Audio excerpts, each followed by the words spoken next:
wears noise-canceling headphones, blinders, and a gag. Because if I'd been listening, really watching, I would have noticed the red flags weren't flags at all. They were goddamn stadium banners flapping in the wind while a marching band played the anthem of my own impending humiliation. It started the way it always does. With charm. With a smile. With the illusion of something real. I met Haley Preston at a mutual friend's New Year's party.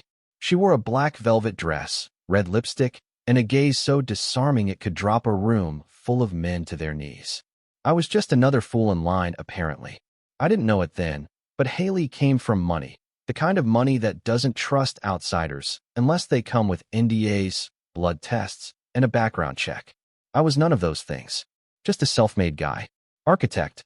Paid off my student loans, had my own house, built a small firm with a crew I trusted. Nothing flashy, but I worked damn hard to make sure my word meant something. That used to be enough. To me, at least. We were engaged within a year. I proposed on a clifftop in Oregon. Sunset, champagne, the works. She said yes with tears in her eyes. The same eyes that would later stare through me like I was something rotting in her fridge. About a month before the wedding, her father, a man who made Gordon Gekko look like a preschool teacher, invited me to their estate. You know the type. Manicured lawns, black Range Rovers, and housekeepers trained not to make eye contact.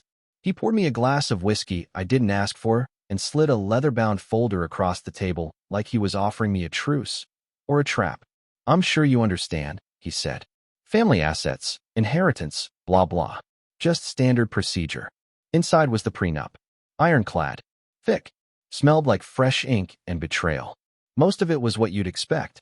She keeps what's hers, I keep what's mine, in the event of divorce, yada yada. But one clause stuck out. Highlighted, underlined, practically glowing with smugness. Clause 14b. In the event of proven infidelity by either party, the unfaithful spouse forfeits all claims to marital assets. A cheater's clause, they called it. I didn't argue. Why would I? I wasn't planning on cheating. And I wasn't stupid enough to assume she would. But here's the thing about building structures for a living. You learn how to read blueprints. Where the weight bears. Where things crack under pressure.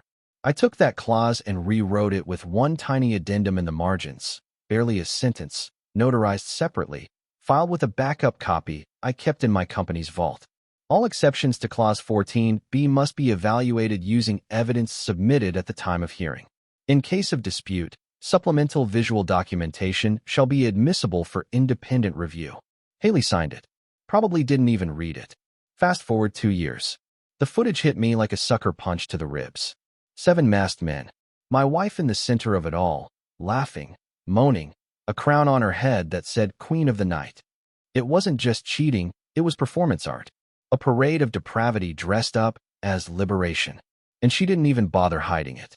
She sent the video to a friend, who just so happened to be dating my buddy Will. The same Will who owed me his career and his silence, until he saw what she'd done. I filed for divorce the next morning. At the hearing, Haley showed up like it was brunch. Designer dress. Big sunglasses. No remorse. Just that smug little smirk that made my stomach turn. The judge, a woman, for the record, watched the video without flinching. Then she adjusted her glasses and dropped the line that still makes my blood boil. As a woman, I can say with certainty that this does not constitute cheating. It appears to be a theme party. Therefore, the prenuptial clause cannot be enforced. I heard Haley's little breathy giggle beside me, like she'd just won a prize. Her fingers reached for the pen to sign what she thought would be her payday. That's when I pulled out my copy, the real contract, with the addendum. The judge blinked. Her eyes scanned it. Then again. Then once more. Haley leaned over, suddenly nervous. "What is that?" she asked. "Just a little detail you missed," I said, my voice calm, steady. "Signed, notarized, filed, and admissible." She stared at the margin, at the line that would turn her smirk into a silent scream. The judge set her gavel down. "This changes things." No one said a word. The silence that followed the judge's words was the kind that makes your ears ring. Haley's lips parted, but no sound came out. For once in our entire twisted saga, she didn't have a comeback. No sweet-laced lie. No venom dressed as charm.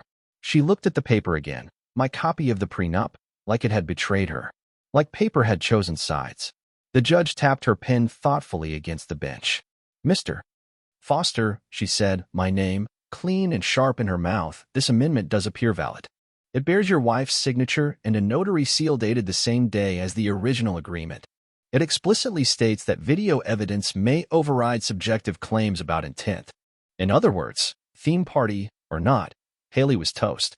She tried to recover. Your Honor, she said, with the kind of wide-eyed innocence that used to work on me in the early days, back before I learned it was just her poker face.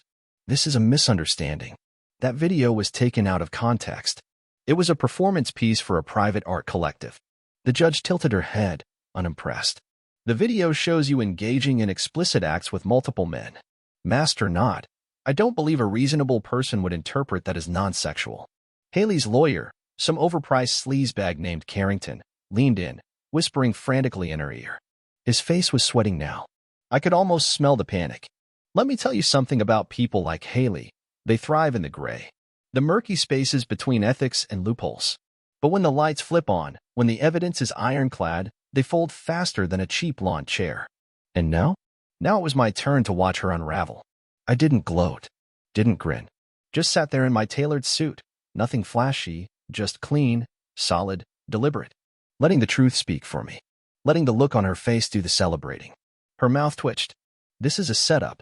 Interesting accusation, the judge said.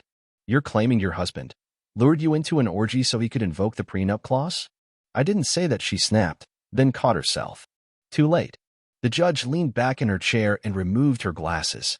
I see no legal justification for rejecting the infidelity clause. Your argument, Mrs. Foster, rests on intent and perception. The contract stipulates that visual documentation overrides those concerns. She turned to me. Do you wish to enforce the infidelity clause? I didn't hesitate. Yes, Your Honor. Haley's jaw clenched. You're going to ruin me over one mistake? I looked her dead in the eye. 7 mistakes. Masked, filmed, sent to your friend like a vacation postcard. She blinked. Once. Twice. The judge banged her gavel. The court recognizes the amendment. Mrs. Foster forfeits all claims to shared marital assets under the terms of Clause 14b. Division of property will reflect as such. And just like that, the scales tipped. But this wasn't the end. It was never going to end that cleanly. Outside the courthouse, Haley caught up with me in the parking lot, her heels clicking like gunshots on the concrete. You son of a, she started, but I held up a hand. Nope. You planned this. You knew. I suspected, I said. Then I confirmed. Then I watched you dig your own grave in stilettos. She laughed bitterly. You think you've won? I leaned in, my voice low, calm. You think this was about winning? No. This was about waking up. About finally realizing that you weren't the storm. You were just the forecast. And I built a damn shelter. She stepped back, her smile gone. Her face pale. What are you going to do now? And here's the thing. That's when it hit her. She didn't know. For the first time in 2 years, she wasn't pulling the strings. I was.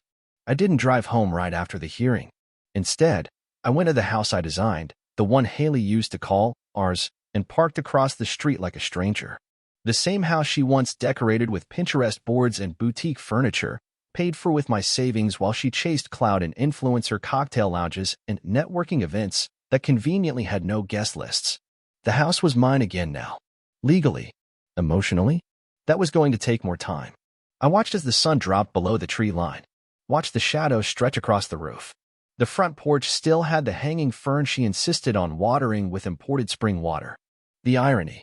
She couldn't tell the difference between Evian and the hose out back, but her followers didn't need to know that.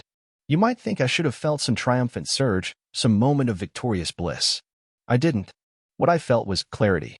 Revenge isn't fire and fury. It's frostbite. It's slow, methodical, merciless. And I was just getting started. I walked inside. The scent of her expensive vanilla diffuser still clung to the air like the ghost of a lie.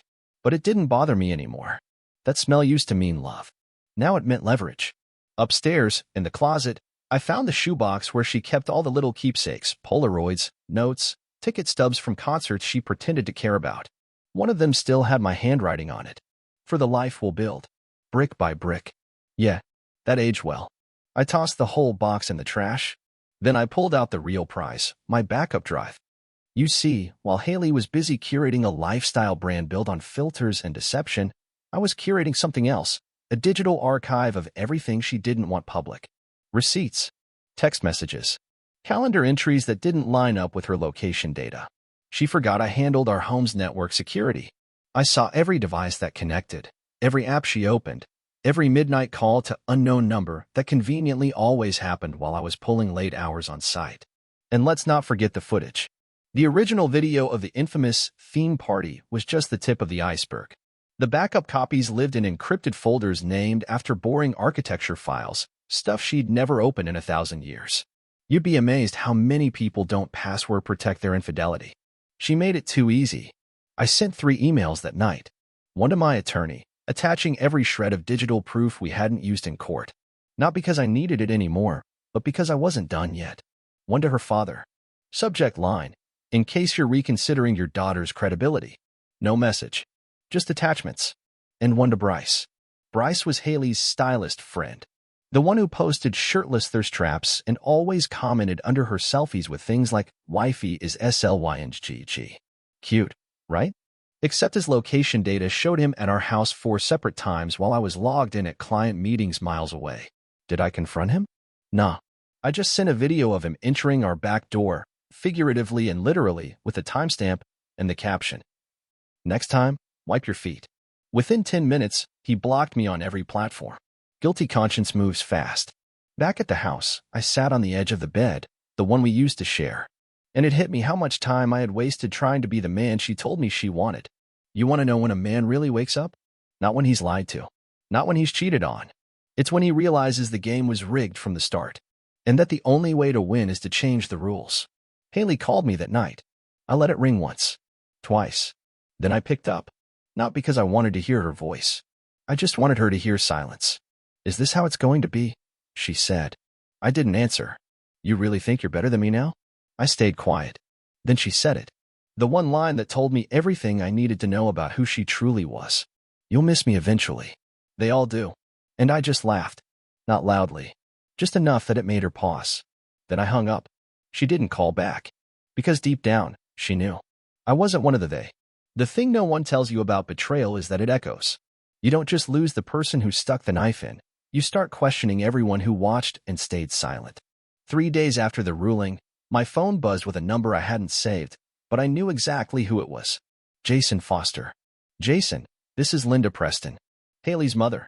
Of course it was. The woman who once refused to let me park my work truck in their circular driveway because it was too blue-collar. The same one who clutched her pearls when I showed up to Christmas dinner in jeans, dark wash, no less. "I assume you've heard," I said, flat. She exhaled, like this was hard for her. "This whole situation has gotten out of hand. We're very concerned about Haley." "Yeah?" I was concerned too. Right around the time she mistook our marriage for an audition for adult reality TV. A pause. "Jason, this isn't the time for sarcasm. Trust me," I said. "If I were being sarcastic, you'd be laughing and crying at the same time." She went quiet again. I let her stew. "I'd like to meet," she finally said. "Privately. I believe we can resolve this with some dignity." There it was. The word rich people use when they know they've lost but still want to control the ending. Dignity. I agreed to the meeting. Not because I cared what she had to say, but because I wanted to see how far the apple had fallen from the tree and whether the whole damn orchard was rotten. We met at some downtown cafe, neutral ground, expensive cappuccinos, polished marble tables. The kind of place where everyone pretends they're not eavesdropping but absolutely are. Linda showed up in a beige trench coat, oversized sunglasses, and that tight-lipped smile that looked more like constipation than courtesy. She sat across from me and folded her hands. "Let me be frank," she said. "Haley made a mistake. A humiliating, deeply regrettable mistake. But the family name is at stake here." "Is that what she told you? That it was a mistake?" Linda blinked. "You don't think it was?" "No," I said. "I think it was a lifestyle." I watched her squirm, watched the muscles behind her Botox twitch. "Jason, if there's anything we can do to put this behind us financially, Al, don't." She paused. "Excuse me. Don't insult me by trying to write a check for your daughter's choices. You raised her. You handed her a silver spoon and told her to use it as a weapon. You want this buried because it's inconvenient, not because it's wrong."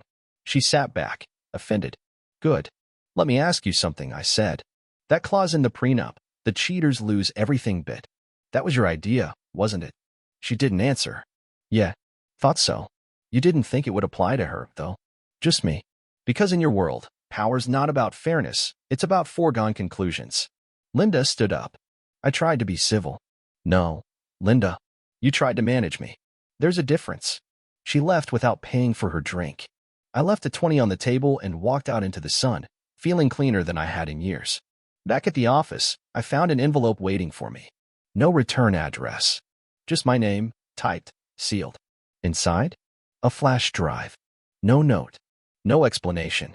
Just raw footage. I plugged it into my computer. And there it was. Security camera footage. From a boutique hotel downtown. Time-stamped. Clear as day. Haley. And someone else. Not Bryce. Not the masked man. Someone new. Damon. Our mutual friend. The one who helped us plan our honeymoon. The guy who toasted us at our engagement party. I leaned back in my chair. 3 years of friendship. Birthday gifts. Shared dinners. He was the safe one. The non-threatening third wheel who hung out when she and I hit a rough patch. And he was on that screen. With her. Again and again. That's when it hit me. Haley didn't cheat on me. She lived on me. Like a parasite. Feeding. Smiling. Pretending. And when the blood ran dry, she moved on to the next host. I've designed hospitals, government centers, entire urban developments. Systems where every duct, wire, and load-bearing joint has to be flawless. You miss one connection, the whole structure caves. Same goes for people. So I started sketching. Not with pencils, but with data. Names, dates, locations, patterns. If Haley's world was a glittering lie wrapped in privilege and followers, I was about to dismantle it, brick by brick, until all she had left was the echo of her own laugh in an empty room. I called the folder Project Foundation, because everything she'd built was about to crumble from the ground up. Let's start with Damon. Mr. Nice Guy. Mr. Let's grab a drink sometime and talk about your stress. The flash drive footage showed him leaving the same boutique hotel 3 separate times in 1 month, always within minutes of Haley. That alone would have been enough, but Damon made it worse. He left digital breadcrumbs like a drunk raccoon. Tag locations. Bluetooth data. Venmo payments to Haley under the oh-so-clever title. For that sweet, sweet therapy. I didn't even have to hack anything. Just use my architectural planning software to cross-reference timestamps with spatial data. Turns out, if you map GPS data across a calendar, it paints a very ugly picture. Damon was first. I created a private website, just 1 page. Black background. Password protected. The header? What's built on lies must fall. Then I uploaded the footage. Not just of the hotel encounters, but of Damon, drunk at our wedding, whispering into Haley's ear while I danced with her mother. Of them holding hands behind a curtain during our anniversary party. Of a flirty exchange caught by our home security system, the one I installed and she never realized backed up to cloud storage. I sent the site link to Damon's wife. Did I mention he was married? Yeah. She responded within 4 minutes. Thank you. I always knew something was off. I just didn't want to believe it. Then came the fallout. Damon deactivated all social media within 24 hours. I heard through mutuals that he was sleeping in his car behind a Planet Fitness. Karma doesn't knock politely, it kicks the damn door in. 1 down. Next on the list? Bryce, the muscle-bound mannequin with too much cologne and not enough spine. I contacted a friend from my gym. Bryce had recently taken over management at a wellness studio, which is rich, because the only thing Bryce ever managed was making eye contact with himself in a mirror. I forwarded the video of him entering my home, with Haley, during what was supposed to be my father's funeral. Sent it anonymously to the studio's investor group. Attached a professional breakdown of the timestamp data showing how often he used the company car for personal visits. 3 days later, his name was scrubbed from the studio's website. Gone. Like he was never there.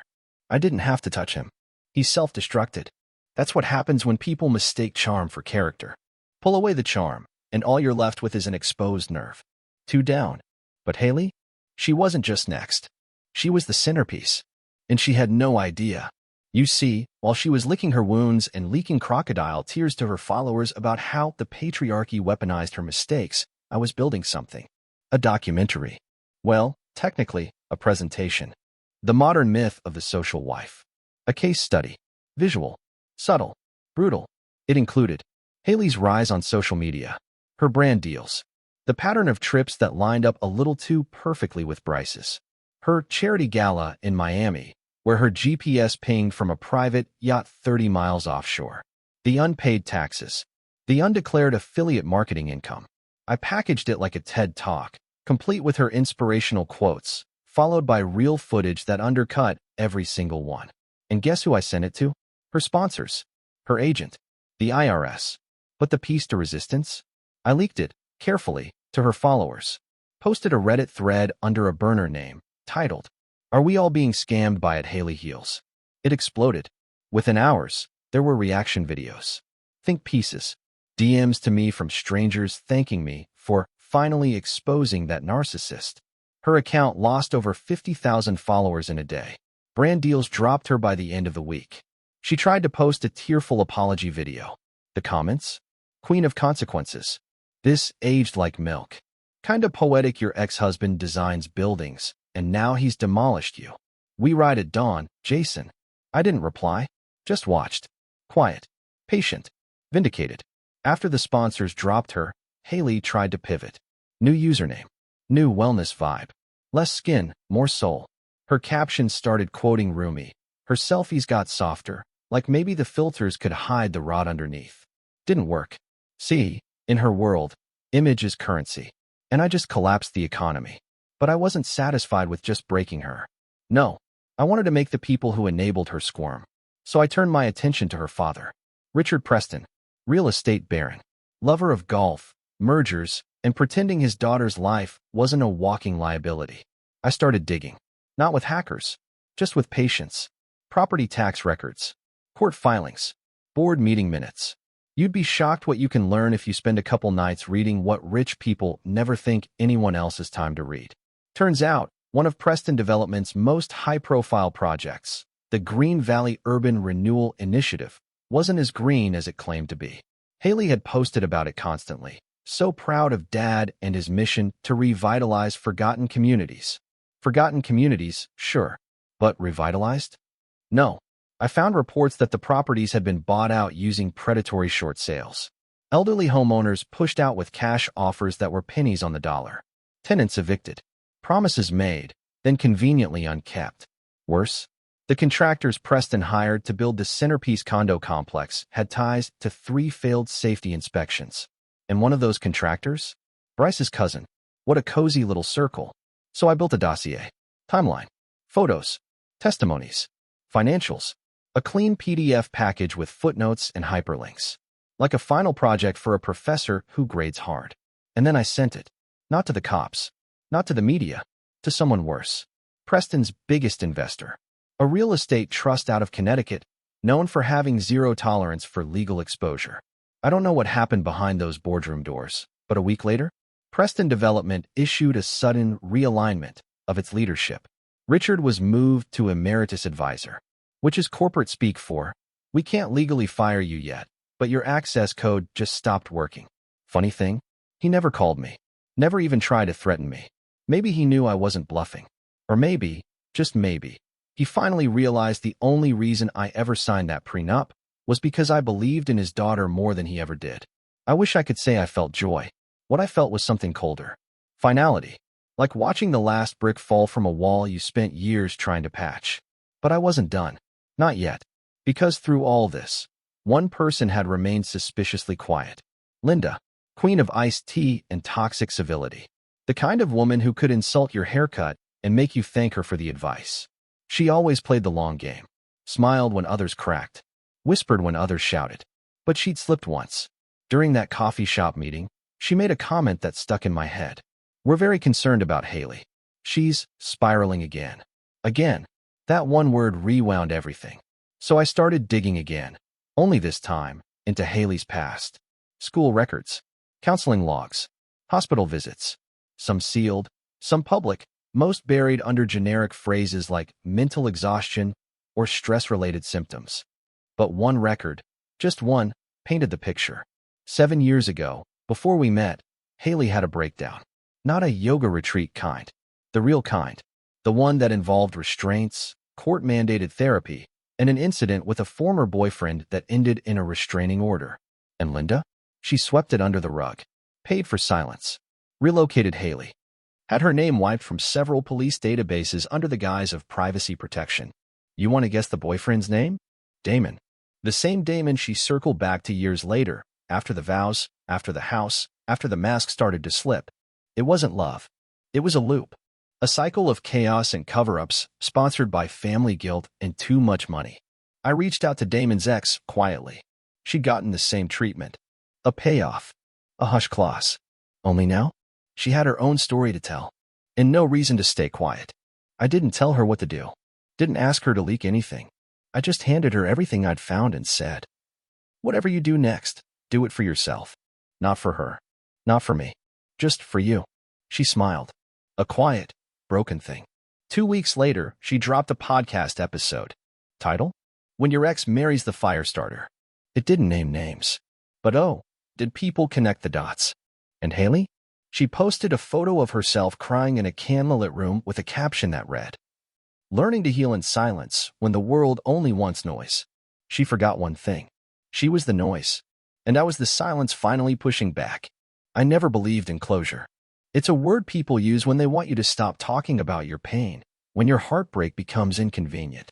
Closure, in my experience, is just a prettier way of saying move on and shut up. But I wasn't interested in closure. I was interested in clarity. I got it 1 week after the podcast dropped. I was in my workshop, the one attached to the side of the house I'd reclaimed from her fake life, sanding down an oak beam for a pergola job. There's something pure about woodwork. No lies and grain and splinters. What you put into it, you get out. Phone buzzed. Unknown number. I picked up, hands still dusty. Jason. The voice was slow. Familiar. It was Damon. The coward. I didn't say anything. Just let him squirm in the silence he had coming. He cleared his throat, already unraveling. I didn't know she was. I didn't think it would get this far. I stayed quiet. You ruined me, man, he finally snapped. I lost my job, my marriage, everything. That's so? I said. You could have just talked to me. Handled this like adults. I set down the sander and stood up. Adults? I said. Is that what you were when you were sneaking into my home while I was planning our anniversary dinner? You were making noise in the same room I designed for her art studio, the one I built with my own hands. You want to talk adult to adult? He didn't answer. Good, I said. Because now you'll listen. You weren't collateral damage, Damon. You were complicit. You made a choice. She lit the match, and you handed her the gasoline. More silence. Then he hung up. Good. He'd had his chance to apologize. He wasted it. Later that night, I opened a folder labeled Next. Inside were sketches I hadn't touched in months. They weren't blueprints for buildings, they were for a community center. Something I'd been thinking about ever since my old high school got shut down for budget cuts. I'd called it Haven Project back then. A pipe dream. But now, I had capital. I had contacts. And more importantly, I had purpose. Funny how betrayal clears your schedule. I made some calls. An old army buddy of mine knew a few people in city planning. Another client ran a youth mentorship program and had been trying to find affordable space for workshops. I brought them all together. Said, "You've got the vision. I've got the hands. Let's build." And just like that, something real started growing out of everything fake that came before it. A week later, I got another call. Not from Damon. From Haley. I almost didn't answer. But I did, because I was curious. Jason, she breathed. She always started like that, like my name itself was some soft-spoken apology. What? You've made your point. That got a laugh out of me. Oh, sweetheart. You think this was about making a point? Silence. I lost everything, she said. No, I said. You lost everything you didn't earn. There's a difference. I can't find work. No one will touch my brand. Even my parents, she stopped, voice cracking. Even my parents won't speak to me. Sounds lonely. You ruined me. I took a breath. Looked around the workshop at the plans pinned to the wall. No, I said. You ruined you. I just gave everyone a front row seat. She sniffled. Tried the pity card. Did you ever love me? Of course, I said, honest and steady. But love isn't blind, Haley. It's just trusting. And you burned that trust to the ground. Then I hung up. And this time, she didn't call back. That night, I found an old journal she left behind, stuffed in a drawer in the guest room. Most of it was drivel, affirmations, plans for influencer launches, sketches of tattoo designs she never got. But one page caught my eye. It was just a single line, underlined 3 times. I hope I end up with someone who loves me enough to stay. And I just stared at it. Not angry. Not bitter. Just tired. Because that was the problem. I had stayed, and she didn't even notice until I left. Now? Now I don't stay where I'm not wanted. Now I build what doesn't lie back. And every new be my raise, every life that walks through Haven's doors? It's a reminder. I don't need closure. I build it. You'd think after Damon, Bryce, the masked masquerade, and Haley's designer descent into disgrace, I'd be tapped out, wrung dry, emotionally bankrupt. But there was one last name on my list. Theo, my best friend. Or so I thought. He was the one who gave the best man speech at my wedding. The one who helped me move into the house, drink for drink, joke for joke, like we were building something together. The one who always said, she's a catch, man. Don't mess this up. Turns out, while I was building a life, Theo was busy auditioning for my part. You might remember, I didn't catch him through text or rumors. I caught him by accident. My daughter had let something slip. Mommy's friend came over. The tall one with the ring like yours. Back then, I brushed it off. But not anymore. So I went back. Back through phone logs. Surveillance backups. Guessed Wi-Fi pings. Guess what I found? Theo's phone had connected to our home network 17 times in 4 months. All during work trips I was supposedly on. Half the time, my truck was parked at the damn airport. But I never left the city. Just needed breathing room. Space. Apparently, while I was catching my breath, Theo was catching my wife. So I did what I do best. I documented. Mapped every visit. Pulled video from the security camera facing the driveway. Timestamped. Synced. One showed Theo arriving in gym shorts, carrying 2 coffees. Another showed Haley answering the door in nothing but a robe. The final one? Him leaving in the same shorts. No coffee cups, but a different shirt. And yeah, one time, my daughter waved at him from the window. That one nearly broke me, but I didn't let it. Instead, I called him. He picked up on the second ring. Yo, Jace. Been a minute. I kept my voice flat. We need to talk. He hesitated. Sure. What's up? Come to the house, I said. 1 hour. Don't be late. He showed up looking nervous. Like maybe, his conscience had finally started whispering. I opened the door. Let him inside. Didn't speak. Just led him to the living room, where the screen was already lit up. Paused. Driveway footage. I hit play. Theo watched. His own face. His own car. His own betrayal. He didn't speak. Just stood there. Mouth slightly open. Pale. When the final clip ended, I muted the screen and looked at him. I trusted you, I said. You stood next to me at the altar. You looked me in the eye and promised you had my back. His voice cracked. I didn't, Jason. I didn't mean to. Stop. He shut up. This isn't a therapy session. You don't get to explain. You don't get to twist it. You had a choice. Multiple times. I was in a dark place. So you lit a match in mine? He flinched. Then he tried one more Hail Mary.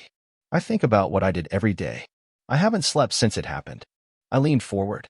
Then I hope you never sleep again. He looked down. You gonna ruin me too? I laughed short, cold. You're not worth the campaign. You're not Damon. You're not Bryce. You're not even Haley. He blinked. You're just disappointing. I let him walk out that night. No shouting. No threats. Just a quiet dismissal. Like a bad tenant who finally got evicted. Because that's what Theo was. He didn't just cheat. He squatted in my friendship. A man like that doesn't deserve revenge. He deserves irrelevance. Weeks passed. Theo moved to another city. Tried starting over. I didn't care. I was too busy building Haven. Pouring concrete. Laying foundation. Watching blueprints become walls. The community center opened quietly. No press. No ribbon cutting. Just an open door and a warm light inside. One evening, a father came in with his son. Said the kid was struggling with school. Needed somewhere to go after hours. I showed them the reading lounge. The art station. The boy smiled. And that's when I realized something. I'd spent so much time tearing down the liars, I'd almost forgotten what it felt like to create something that couldn't lie back.